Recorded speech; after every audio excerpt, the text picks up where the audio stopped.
Die kleine Prinzessin und der Streithahn. Es war einmal eine kleine, feine, liebe und schöne Prinzessin, die Prinzessin Pfauenfedern. Ganz besonders an ihr sind die Augen.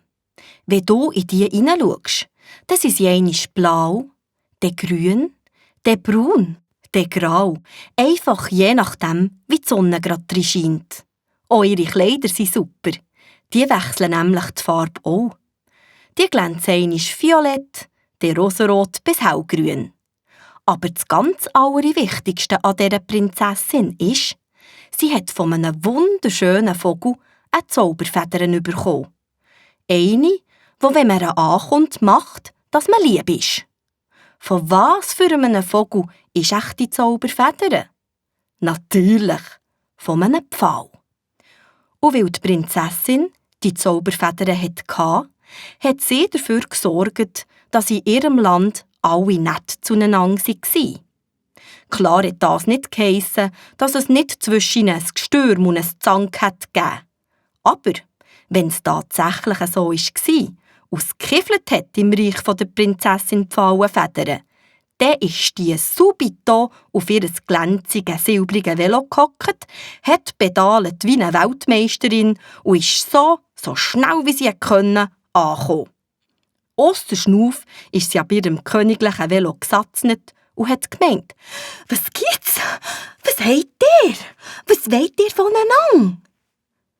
Schon nur die roten Bäckli, das Gjaps und die kugelrunden Augen der Prinzessin hat die Streithähne und Streithühner alle so viel daraus gebracht, dass sie selber bald nicht mehr gewusst haben, warum sie einander auf den Deckel geben wollten.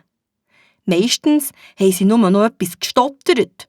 Aber der hat auch nicht zu fragen, wie Sandeli-Zeug braucht. Und «Siehst, Prinzessin Pfauenfedern, der ist ganz gemein und hilft nie teilen mit mir.» Bei solchem Ärger hat Prinzessin Pfauenfedern nur einmal mit der Zauberfeder beiden über den Kopf wedeln und alle haben gelacht, einander die Hand gegeben und Frieden gemacht.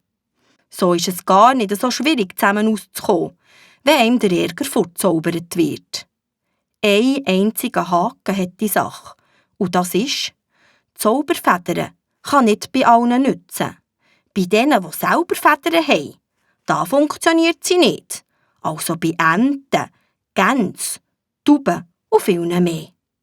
Und wie könnte es auch anders sein, als dass im Reich der kleinen Prinzessin ausgerechnet ein furchtbar bösartiger Gückel, der Herr Pollo, hat gewohnt. Eben so einen regelrechten Streithahn. Wegen Herr Pollo hat die Prinzessin jeden Tag mindestens einmal alles stehen und liegen, für wie das Beisenwetter jemand von diesem rabiaten Gückel zu retten.